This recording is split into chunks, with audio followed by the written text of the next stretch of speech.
हम लोग जानते हैं there are two specific factors by which we can convert one state of matter into another. पहला था, first one is called as temperature, effect of temperature. The second one is effect of change of pressure. अगर हम pressure में change करें तो pressure में change करने पर किस प्रकार से एक मैटर दूसरे मैटर में कन्वर्ट हो जाता है। मैं एक एग्जाम्पल लेता हूँ। हमने यहाँ पर गैस लिया, एक सिलेंडर लिया, उस सिलेंडर में एक पिस्टन लगाया और पिस्टन के अंदर हमने गैस को फिल कर दिया। गैस के पार्टिकल्स एक दूसरे के रेस्पेक्ट में बहुत दूर होते हैं। अगर आप पिस्टन के द्वारा इस गैस पर प्रेशर को अप्लाई करेंगे तो जो गैस के पार्टिकल्स हैं वो एक दूसरे के पास चले जाते हैं और वो गैस लिक्विड में कन्वर्ट हो जाता है। अगर हम यहाँ पर और अधिक प्रेशर को बढ़ाएं और ज़्यादा प्रेशर लगाएं तो आपके लिक्विड के पार्टिकल्स और नज़दीक आ जाएंगे एक दूसरे से और आपका जो लिक्विड है वो सॉलिड में कन्वर्ट हो जाएगा। बिल्कुल इसी प्रकार से अगर हम ये जो पिस्टन है ना, जो आपने एक्स्ट्रा प्रेशर लगाया, अगर वो प्रेशर रिड्यूस करें, अगर हम पिस्टन को ऊपर की तरफ शिफ्ट करवाएं इधर की तरफ, तो क्या होगा, जो सॉलिड है वो आपका लिक्विड में कन्वर्ट हो जाएगा क्योंकि पार्टिकल्स एक दूसरे से दूर चले जाएंगे। अगर हम इस पिस्टन को और शिफ्ट करवाएं ऊपर की तरफ, मतलब जो आप इस पर प्रेशर लगा रहे थे उस प्रेशर को और घटाएं, तो ये दोबारा से लिक्विड जो है ना वो गैस में कन्वर्ट हो जाता है। So this is the way in which one form of matter can be converted into the other form by changing the pressure. अब एक एग्जांपल लेते हैं। हमने यहाँ पर एक एग्जांपल लिया, वो है solid carbon dioxide. Solid carbon dioxide को हम लोग ड्राई आइस भी कहते हैं। हमेशा ध्यान रखिएगा, सॉलिड कार्बन डाइऑक्साइड जो होता है, जो ड्राई आइस होता है, वो हमेशा हाई प्रेशर पर एग्जिस्ट करता है। अगर आप किसी भी तरीके से प्रेशर को घटा दें तो प्रेशर को घटाने पर जैसे ही प्रेशर घट करके 1 एटमॉस्फेयर हो जाएगा तो आपका जो सॉलिड कार्बन डाइऑक्साइड है वो गैसियस फॉर्म में कन्वर्ट हो जाएगा। तो अगर हम चाहते हैं कि कार्बन डाइऑक्साइड आपका सॉलिड के फॉर्म में पाया जाए, ड्राई आइस के फॉर्म में पाया जाए, तो प्रेशर जो हम इसके ऊपर अप्लाई करेंगे वो बहुत हाई होना चाहिए। अगर प्रेशर घटेगा और घट करके अगर वो 1 atm के बराबर हो जाएगा तो आपका जो सॉलिड है उसमें टेंडेंसी होगी वापस से गैस में कन्वर्ट होने की। अब तो आपने यहाँ पर एक चीज देखी, there are two specific factors which are responsible for a specific state of matter. कि कोई भी मैटर है वो किस फॉर्म में पाया जाएगा, सॉलिड के फॉर्म में, लिक्विड के फॉर्म में या गैसियस फॉर्म में, किस फॉर्म में वो एग्जिस्ट करेगा, उस पर दो फैक्टर्स इफेक्ट डालते हैं।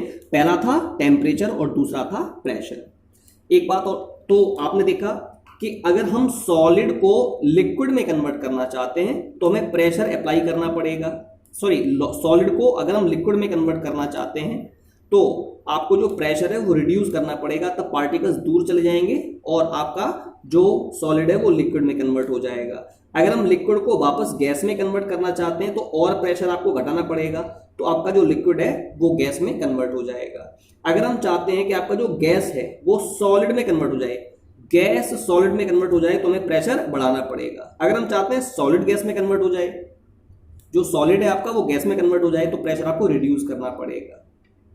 अगर आप चाहते हैं कि गैस लिक्विड में कन्वर्ट हो जाए, जो गैस है वो लिक्विड में कन्वर्ट हो जाए, तो गैस तो लिक्विड में कन्वर्ट होगा। ये जो गैस है ना, ये गैस ये लिक्विड में कन्वर्ट होगा अगर आप प्रेशर रिड्यूस करोगे।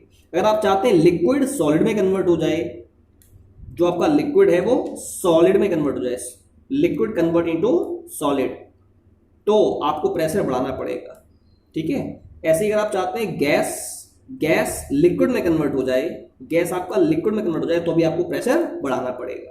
तो केवल प्रेशर के चेंज से आपने देखा हम एक स्टेट ऑफ मैटर को दूसरे स्टेट में कन्वर्ट कर सकते हैं। ऐसे ही टेम्परेचर के बारे में मैंने बताया था आपको, अगर आप सॉलिड को हीट करते हैं तो हीट करने पर वो लिक्विड में कन्वर्ट होगा, लिक्विड को हीट करोगे गैस में कन्वर्ट होगा।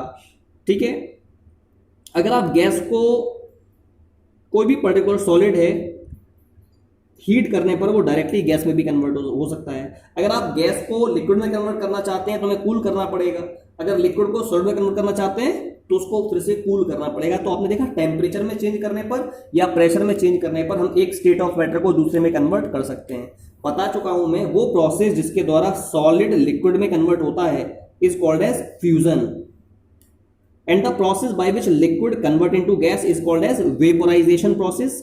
वो प्रोसेस जिसके द्वारा गैस डायरेक्टली सॉलिड में कन्वर्ट होता है उसको बोलते हैं सब्लिमेशन। ऐसे ही the process by which solid convert into gas it is also called as sublimation. वो प्रोसेस जिसके द्वारा गैस लिक्विड में कन्वर्ट होता है उसको कंडेंसेशन कहते हैं, and the process by which liquid convert into solid is called as solidification process. So these are the process by which one state of matter can be converted into the other state. अब इसमें एक और important चीज है, मैंने pressure के कुछ relation sorry temperature के रिलेशन बता दिए थे कि टेम्परेचर के 3 स्केल्स होते हैं, केल्विन स्केल, सेल्सियस स्केल और आपका फ़ारेनहाइट स्केल. ठीक है, अगर मैं प्रेशर की बात करता हूं तो प्रेशर की कुछ पर्टिकुलर यूनिट्स होती है. जो प्रेशर है ना, प्रेशर की कौन कौन सी यूनिट्स होती हैं उनके बारे में बताऊंगा. तो एक तो होती है atmosphere, 1 atm, atmospheric unit 1 atm. 1 atm is और atm is the unit of pressure. 1 atm बराबर होता है 76 सेंटीमीटर Hg के, ये भी प्रेशर की यूनिट है. It is equal to 760 mmHg. It is also the unit of pressure. ये बराबर होता है 760 टॉर के, टॉर भी प्रेशर की यूनिट होती है.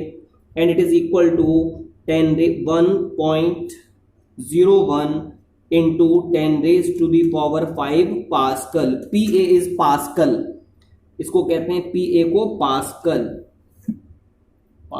ये भी आपकी प्रेशर की यूनिट है. तो these all are the units of pressure जो मैंने आपसे अभी डिस्कस की हुई है.